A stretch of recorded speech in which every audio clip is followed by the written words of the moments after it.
Education, federal health care, air quality. There were some hot issues in the 2014 legislative session. So how well did lawmakers address our interests? House Speaker Becky Lockhart, who is leaving her post after more than a decade in the Utah House, is pleased with the progress made. Was it a success in your opinion? Yes, it was a success. It's always a success when we balance the budget and balance it and get it done, you know, in the 45 days. We got a lot of work done, a lot of good things happen. Yeah, it was a success.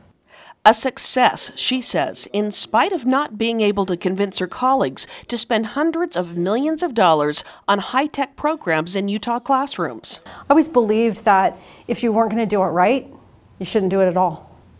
And it got to the point where it became very apparent that there wasn't going to be enough money to do it right.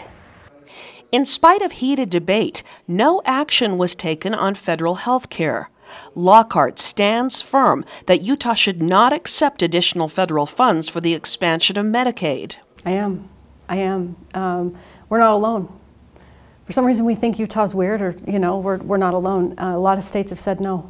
This is money that Utah taxpayers put into the federal coffers, and some say we should get it back as Utahns. Let's remember, the state of Utah isn't taxing. That money isn't from a Utah tax. That's money from a federal tax. So the federal government is taxing it to pay for a federal program. So if we as a state say we want that money back, then how do we stand with our businesses who are paying this tax and ask the federal government to repeal it?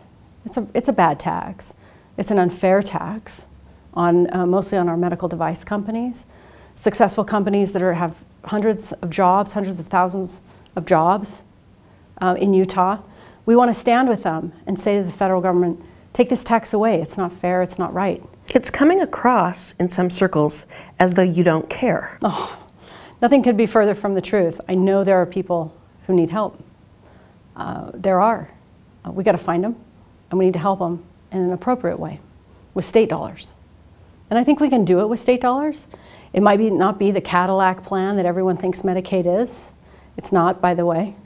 It's very ineffective and very inefficient. But we can get them help. I know we can, as Utahns. When? Hopefully sooner rather than later. Speaker Lockhart says she's happy to have worked to provide equity funding for higher ed, as well as educational programs for children with special needs. And she's glad the Gunnison Prison will get the money it needs for expansion.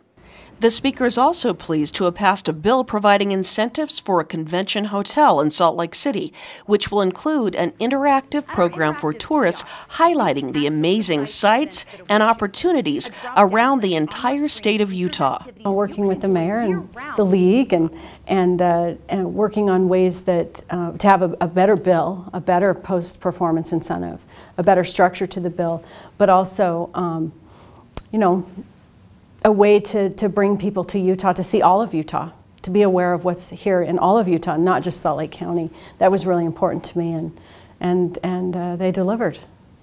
They delivered in a big way. So how does the Speaker feel about leaving her post after all these years serving in the House?